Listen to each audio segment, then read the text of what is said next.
Can you tell us about the housing bill? I can. There's going to be a lot of different bills introduced, first of all, and I'm no longer on the Housing and Human Services Committee, so I want to make that very clear.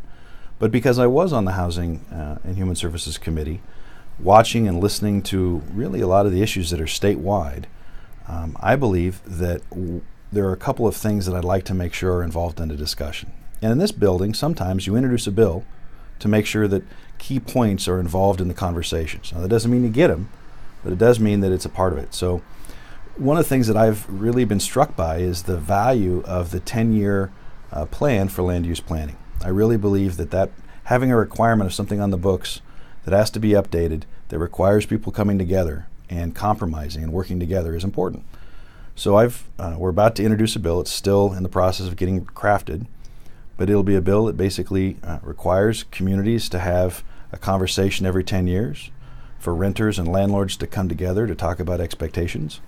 It would be a bill that would ensure that those that are the mom and pop landlords that maybe own a few individual rentals are not perhaps held to some of the state policies that may be coming out, just because the requirements and really in terms of investments are much different for large investors that own thousands of apartments and units versus the mom and pop that may only own one rental.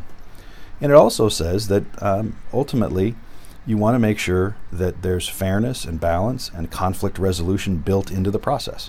So it's a bill, it's an idea. In this building we take different bills to try to find the best ideas for the best solution.